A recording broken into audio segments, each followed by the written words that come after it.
to take the moderator's prerogative and ask a question of the panelists while we get our line in there. And the question is this. We've heard people say, why dump on gene editing when we've had before us breeding, gene therapy, we've had all manner of knockout gene technology. To me, the public policy question is partly that there's a tipping point or something happening with CRISPR in terms of easier, more accurate. But does it matter in these public debates if we sort of say, well, don't dump everything on CRISPR? It seems to me that from the public point of view, genes are genes are genes. You're changing them, you're modifying them, you're fooling around with them. You're making me nervous. As Hank pointed out last week, we spent a whole couple of days talking about sort of our eugenic tomorrows. That gets people freaked out about what could happen or how things could be abused. I don't see a lot of distinguishing among politicians or among the public. CRISPR is sort of the latest thing. It's going to draw attention, but do you think it will or it won't carry the baggage is what I'm getting at. It doesn't matter. Are we going to be able to isolate that and sort of say, well, somebody else is going to worry about bringing in the genetically altered plant or the naturally occurring nasty insect to anybody?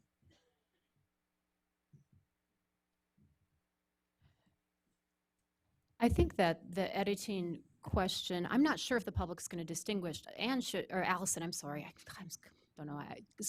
I showed some nice data, a set of papers about public perception, and there seem to be some discrepancies, but that's when you get somebody's attention and give them a little bit background information. And has been in the media a lot. But I think that question still stands, whether the public is really going to distinguish between editing and even furthermore, the three different types of the SDN1, 2, and 3, where you can make a point mutation, you can do a larger kind of change to a gene, or you can put in an entirely new gene. I mean, we hardly make that distinction in our own conversations.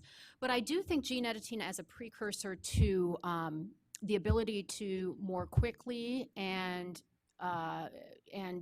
to a larger magnitude modify genomes, like the 62 genes that were edited for the transgenic pig in the church lab, right? I might be getting that a little bit wrong again, but so, and it could overwhelm the systems from a systems perspective, of a regulatory perspective, of a pleiotropic and epigenetic kind of effect of an off-target cutting rate. So the off-target cutting rate of CRISPR-Cas9 from the literature I read is like 0.12% to over 100. Hank was saying, but it's really I read like 60%. So, but it's big. It can be large. So I think there are some differences with gene editing, but for me, it's also precursor to the drives, which also makes it worthy of attention. So I think it's worthy of attention. I'm not sure if it's going to change the public's attitudes in one way or another or not. I'll just leave it at that.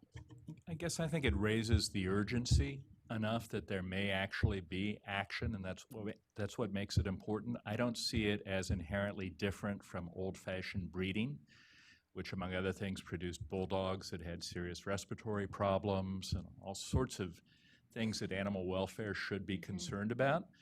But I do think it's often very hard to regulate something that's already out there. Even though it may not be fair, even though something that already exists may be able to do the same thing in some circumstances as a new process or a new product, a new thing. I want to avoid the process and product words, the P words. It's a lot easier to regulate something when it's just coming in than when it's been here for a while. So my guess is my hope would be we would see regulation of genome editing somewhat broadly, not limited certainly to CRISPR-Cas9, and certainly not limited to one of the three different uses of CRISPR-Cas9, but probably not going back to things that have been done for 10, 20, or 10 or 20,000 years.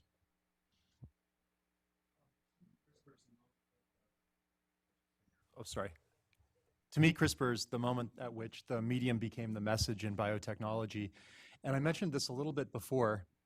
I think that product and process, despite the fact that Hank won't say it, product and process I think it was an incredibly elegant solution at the time to separate the two. But I think for the Model T reason that Hank mentioned, I think they're collapsing into one another.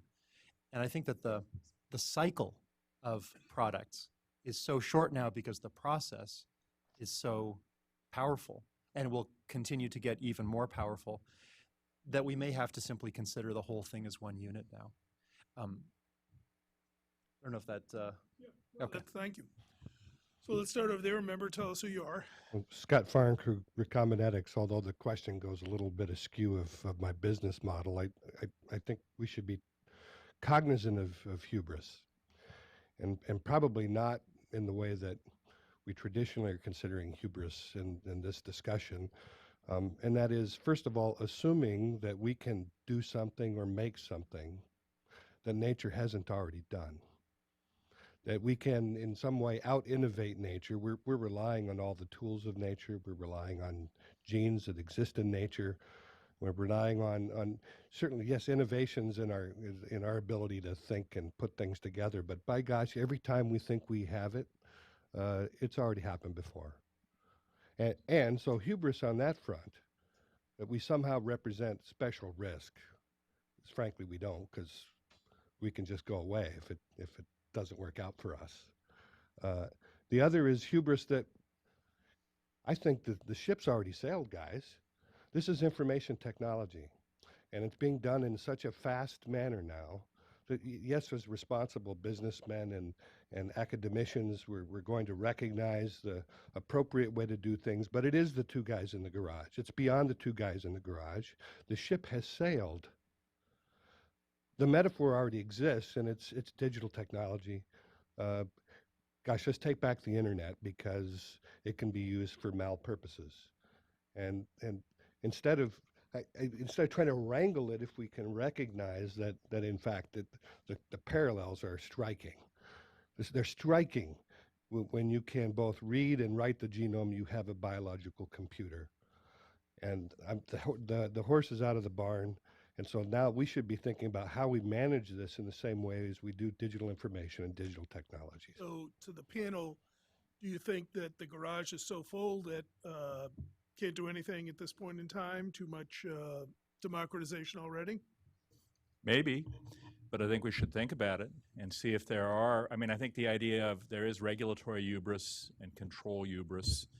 We can think that we control more than we do. I'm a parent. I think I long suffered from that till my kids became teenagers when they disabused me of it.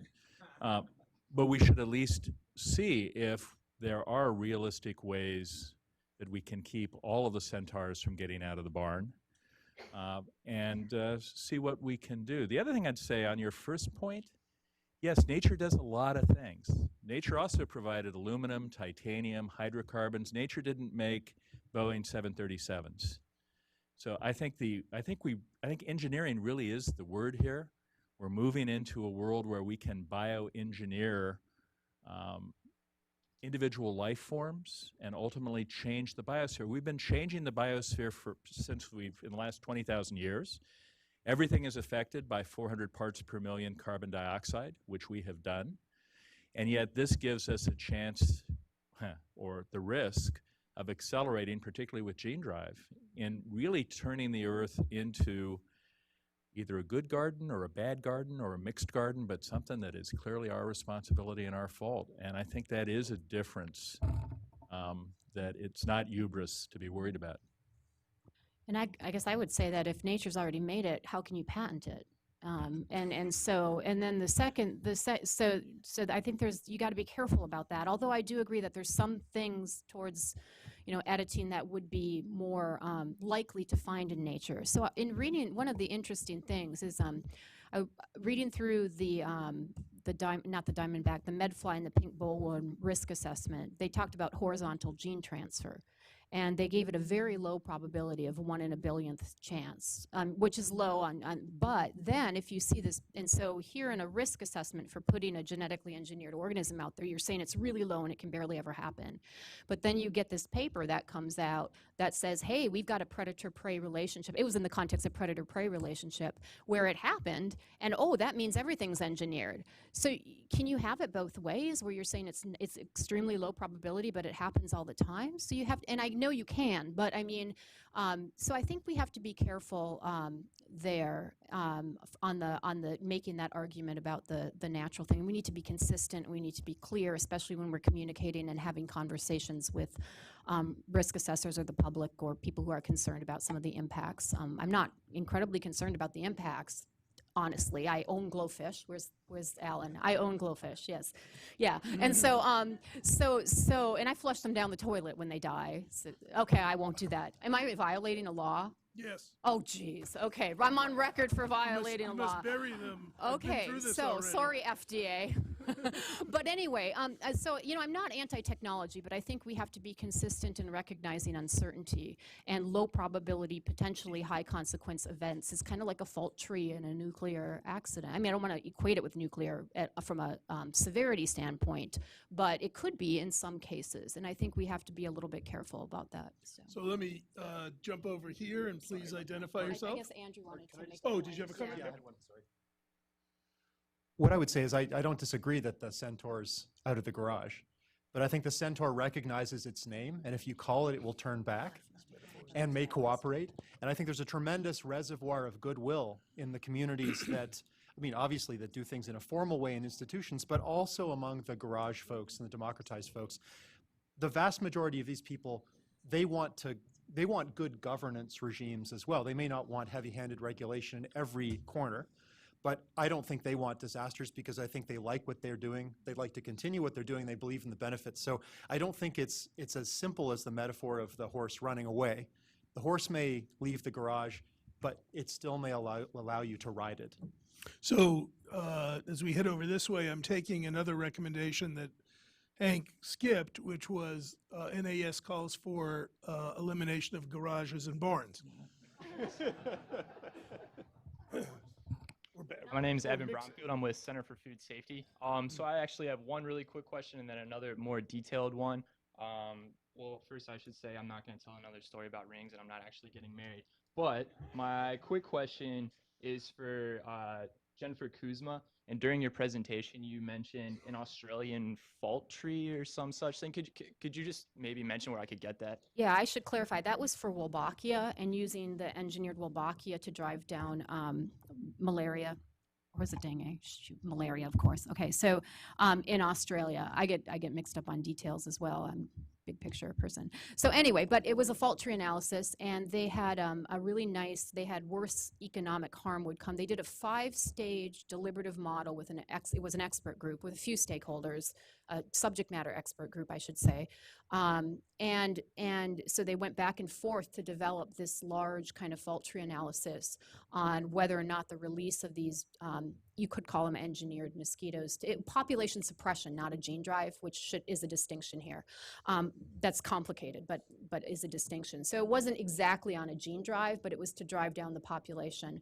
And they had all sorts of variables in there, from social criteria to health and well-being to economic to behavioral change to ecological impacts, and they really dug into, now again, this is all mental modeling because the data's not there, but that's actually how you start a process of thinking through the kind of data you need. So models are always wrong, but they're sometimes useful, and that's sort of where this falls into, and I'd be happy to send you the link. It's the national agency there, the CSIRO, or CSIRO, and it was on the Wolbachia, and yeah, so. Great, thank you. So Yeah. Can I do my second follow-up question? Thank you. So this is from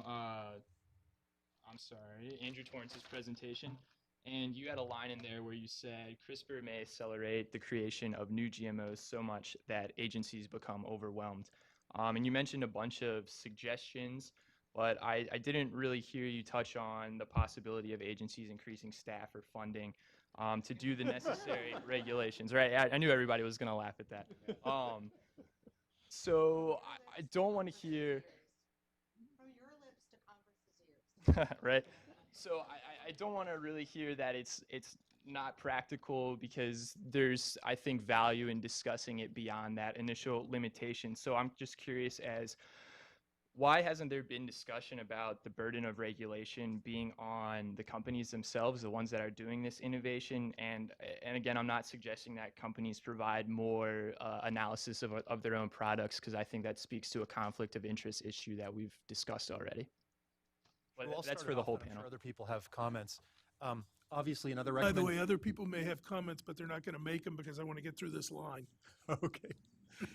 Obviously, another recommendation from the National Academies ought to be to vastly increase the hiring and the funding of agencies, right? That along with the door suggestion or the garage suggestion, I think is easy. I think I suggested alternatives. I don't know which one is going to happen. My guess is that we won't get massive funding unless it's perceived that this is such a gigantic problem that the public demands it. In terms of industry helping out, I think there's a lot of very positive examples in the drug regulatory regime where companies are increasingly bearing the costs of things and doing a lot of the legwork that the FDA then reviews. And as long as the review after that is just as rigorous as it was before, that can speed things up because it doesn't necessitate the hiring of more staff. Independent certification organizations is another possibility. If there are trusted organizations that can carry out the work and perhaps industry pays for it, industry may want to do that to speed the process up, and the FDA may want that to happen so that the burden is off of them. I don't know which of these works best, and I wasn't pushing in one direction or the other, but obviously if the government could magically expand in both money, staffing, and efficiency, this wouldn't be a problem at all. But I see the curve of CRISPR applications following the curve of CRISPR publications, and that publication curve is almost straight up at the moment. I think that's going to be overwhelming very, very quickly. Thank you. Thank you. My name is Dan Hicks. I'm a AAAS fellow. My background is in philosophy of science and ethics. So it's been a fascinating discussion. Thank you for your talks today and the talks this morning as well. I wanted to ask about a set of issues which several of the talks today have touched on, but none have really addressed directly. And these are issues related to things like conflicts of interest, research funding, and economic power. I think, for example, a lot of the opposition around GMOs is focused around Monsanto, which is seen as this very large, very powerful kind of corporate bully that aggressively protects its intellectual property. And I'm interested in hearing comments from at least some of you on those issues specifically.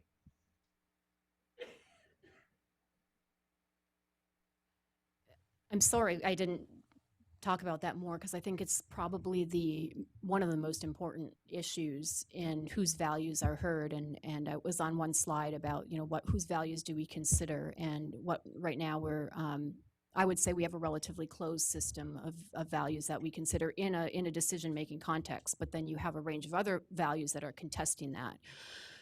Conflicts of interest are all over the place in both academe, in industry, obviously. How do we mitigate that? And I think that's why we should make values explicit in discussions and equalize the opportunity for values to be considered. I don't think you can ever do away with conflicts, and sometimes they're necessary because they're people that know the most about the problem and have the most and sometimes there are financial conflicts, but the person might have a total opposite bias. Bias and conflicts are not the same as well, right?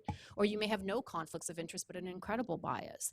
And so I think that's why we need to turn to some of these models again of the more deliberative approaches to decision making. I actually think we need a pretty fundamental paradigm shift in how we do governance in discussions. And there are models out there in the social science literature to not do away with conflicts of interest, but to make them explicit and to include other conflicts and biases as well. And I think that's sort of my simplistic answer to it. I don't think you're ever going to do with CBI, confidential business information and regulatory agencies. That's a more minutia issue that I think we do also need to deal with. But I think the bigger issue is a structural system that includes a wider range of voices. That doesn't mean everybody votes on whether something's approved, but at least it's a bi-directional conversation that feeds into decision making. That's my preference, my And bias. I would just note that conflicts of interest truly are ubiquitous. So non-governmental organizations have their own sets of conflicts of interest. They're interested in getting publicity and members and donations and so on. Conflicts of interest are a fact of life. Everyone in this room has them. We just need to manage them. We can't fix them. I don't have any. Carolyn. Thanks. Carolyn Plunkett, NYU. So we heard a lot of suggestions, and I just want to put one more on the table that is not really my own, but I think is a strong view, as evidenced by $25,000 generated in 3 days to get CRISPR kits to everyone. And that's just extreme democratization, right? Rather than tighten any regulations, let's loosen them, let's put this in every garage, every barn, and see what happens. So react to that position. Maybe I'll start if that's okay. This is where I may agree that the horse is out of the barn. I'm not sure we can de-democratize a lot of these technologies. I think that it'll be next to impossible to prevent people from doing them. I mean, short of criminalization, and even there, of course, we'll have a black market. We'll have, I don't know, bootlegger biohackers. So I think we have to live with the phenomenon and learn from it and think carefully about it. We can't get ahead of the curve, I think, but we can catch up as best we can. And as long as we engage the folks that are engaging in this work, synthetic biology, I think, is a superb paradigm for this. The people that really drove the early stages of the democratization of that field, they were extremely cognizant that this would be let out into the wild, and they wanted to know who was out there, and they wanted to engage those folks, to welcome them, to stay in touch with them. In fact, the FBI, the way that they monitor synthetic biology, I think is a new paradigm for the feds, because instead of clamping down, they started attending conferences. And I don't know which is creepier, but they started showing up to conferences and saying, hey, I'm Joe from the FBI, and I'm just here to listen. And they got to know all the players. That may be, that may be a good model for us to consider here, and we may not be able to do tremendously more than that as it explodes. I just want to put down a marker here. In 2002, William Safire, the late columnist for the New York Times, actually quoted me in his column as saying, Hank Greely says the centaur is out of the barn. So every time you guys say that, you owe me $1. Yeah, Alison Van Eenenham from UC Davis. And I guess I just would like to make a statement on behalf of the public sector breeders of both plants and animals, because I think we've been shut out of genetic engineering, and I think we need to be very articulate about differentiating gene editing, because I think it's a very different technology. And we're here at the National Science Center here, and we've actually had some conflation of those two terms, even at this panel here. And I am concerned that if we have a regulatory regime around this technology that is not proportional to the risk, that will also, again, price the public sector out of the opportunity of using this breeding technique in our public good breeding programs. And so on behalf of the public sector, who effectively have been locked out of the plant genetic engineering debate, which has engendered a lot of the corporate hatred and all of the things that went along with plant GMOs, because there really wasn't any opportunity for us to play in this sandpit. And I think there are different risks associated with this technology relative to genetic engineering. And for applications that have no novel risks, that the regulatory around it, I think, needs to be appropriately based on that, and there should be a path to market for products that do generate risk other different to what happens in conventional breeding. And I think we need to differentiate gene drive from gene editing and from genetic engineering, and be really disciplined in our discussions around it, because I just see everything getting conflated, even baby engineering of humans getting all conflated in here with, animal breeding, for example. And I think we need to be careful not to just lump everything together. Allison, a question. Do you include all SDN 1, 2, and 3 in gene editing when you talk about gene editing? Well, I think, again, that's a really definition point back to Well, yeah, your- I'd like to, what definition do you use when you use the term? I'm just curious, actually, because I would love to know. I think that, and I use the term generally, and I agree with you, it can be used for different purposes. I yeah. think when you're bringing in or dealing with, the single base pair change that Right. could equally happen in a mutation, Which is SDN1, that's, yeah. that shouldn't trigger regulation. If you're bringing in a new gene product Mm-hmm. that potentially has novel allergens, then that's a different So situation. that's SDN3. So then what Right. about 2? Where do you put that? Do you include that? Or- And so 2 is what's the actual definition? That's kind of a European framework. yeah, So well, what's kind of, SDN2? yeah. What is the actual That's where you're making more than a single base change. It's not, you still provide a template Okay. so that they can copy, you copy something that's different into the gene, like maybe an active arm of an enzyme or something. So I think Yeah, the yeah, example so- of POLD is in there, and that's Yeah. so there's a quote unquote naturally occurring allele that's been introduced using genome editing rather than introgressed Yeah. from The breed. template could come from a different species. And I think that's it where would it gets be on confusing. a case-by-case Yeah. basis. I don't think there's a blanket exemption for So anything. gene editing is broad in itself, I think is what I'm trying to say. And so I think it's important that scientists like you all define it. If you don't like the SDN1 framing, then, some other way of defining it. Well, and maybe. I very much agree that I think Yeah, that a lot of yeah. the initial discussion around this, the scientists are going to be responsible for framing it, because I think if we don't take control of it at this stage, it's really ours to lose, and it's really important that we get it right. I think what you just said is a really important reminder that whatever regulatory methods we come up with shouldn't be hatched in an afternoon or in a late night conference committee on the Hill at some point.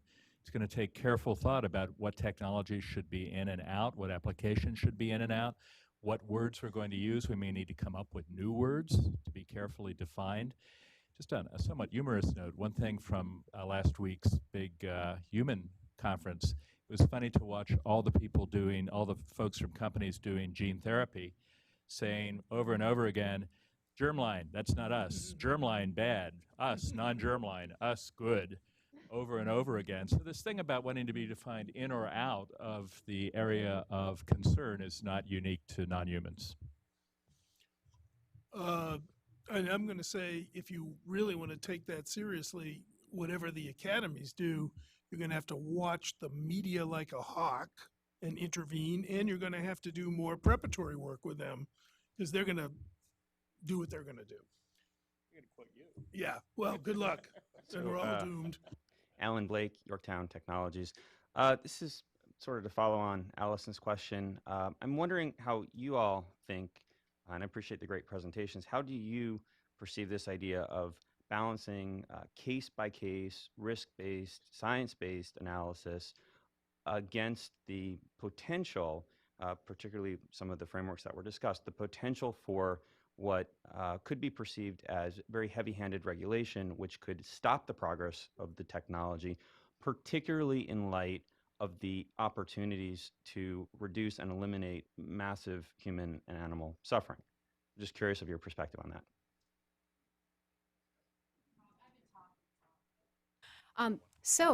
Well, I'm glad I've written on this, and many others have. I mean, so you could have like a multi-stakeholder group, including agency representatives and some stakeholder dialogue feeding into that as a screening process. And it could be done on a typology level. So we just worked on a typology, or we call it the societal risk evaluation screen, but it's not the right model. It's just an example, okay? Where you could screen things by putting them through this model and have some sort of deliberative process to do that in order to capture. And maybe it can't be a quick screen for every single product, but for categories in typologies, I think it could be. Like, you could create some criteria, like, is it going to be out in the environment? And essentially that's almost what we kind of do, but that again is a normative process. It's not a completely scientific process because you have to draw draw that boundary somewhere. You know, any regulatory standard is a normative. You got to draw that somewhere.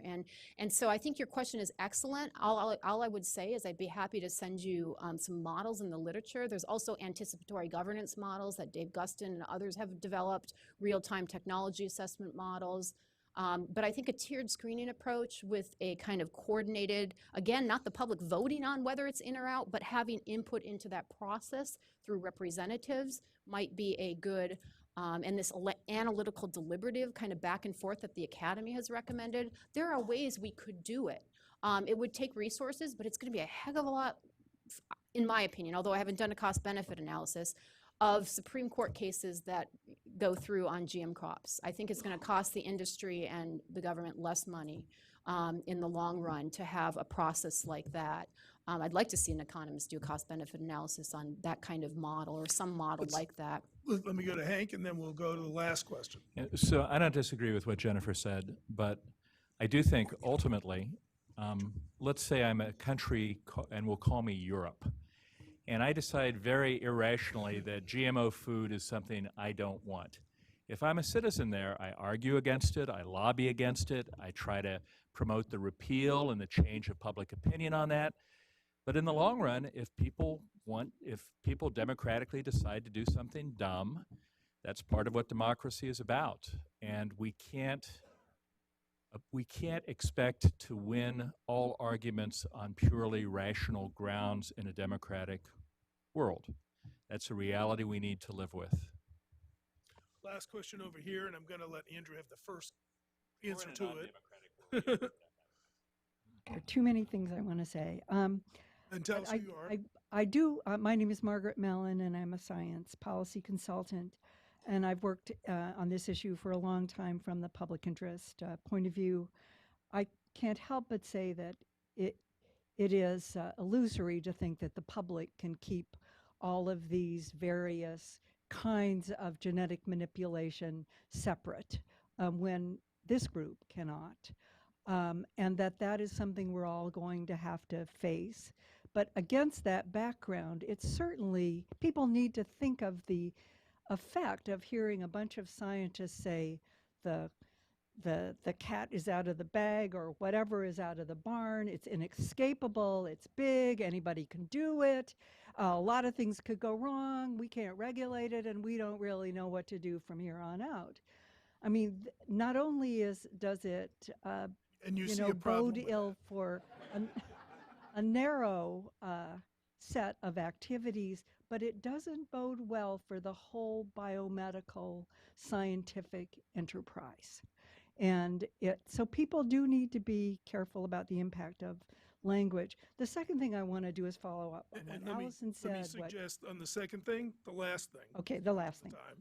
And what Jennifer said, and that is that these issues right now are devolving from these big general things. We need regulation, it's got to be transparent, it's got to involve people, to specific nitty-gritty questions of definitions, of who bears the burden of proof, under which regulation, under which agency that is subject to which kinds of political pressure. And that's all going on kind of under the rubric of the framework, the biotech framework that is now old and rickety and would have needed to be redone if there had been no gene editing to kind of talk to. So it's not as if we have a great system and now we're going to ask it to take on gene editing. We have a lousy system that we are asking to take on, the next wave of products that people seem to see as much more problematic as those who've been before. My only request is that the Academy and the people in this room be involved in that nitty-gritty process, what Jennifer's talking about, with an interest to what Allison would like to accomplish. How do you separate out technologies that ought to be differentiated from one another? That is happening behind closed doors right now. They are approving some kinds of gene editing and not others without any rationale at all. FDA is allowed genetically engineered Got apples. it. No rationale you. at all. Thank so you. trying to let me lift cut that you up off and there. Andrew, participate you're in gonna it get would the be last great. chance to comment off the panel. Then, Buddy, you can hit up. What I would say, I guess, as my final word is that even the language that we're talking about here is very complicated and contested. The scientific issues are complicated and contested. And we can't forget for a moment that the governance and the legal regulatory issues are complicated and contested. And as one example of the latter, that requires incredibly careful, thoughtful analysis, there may be a regulatory system that ends up working fairly well for large companies that have the resources to engage with that regulatory system. Smaller companies where there's a couple of gals in a garage, they may require a lighter hand. They may require a different regulatory touch in order not to squelch that sort of activity. And then beneath the surface, there's something that Eric von Hippel and I call the innovation wetlands. It's this area that used to be sort of ignored and noisome, but it turns out that's where most of the innovation happens. Those folks do it non-commercially. They do it personally. They do it privately. They never open their garage door. That may require a completely different approach and touch. And we're not going to have one system that fits all, but I think we need to think very, very carefully about what the adapted or new or edited regulatory system has to be to allow this technology to reach its potential and at the same time to avoid the 8 ills that I think Hank pointed out. It needs new DNA. That's right. All right. Thanks to the panel.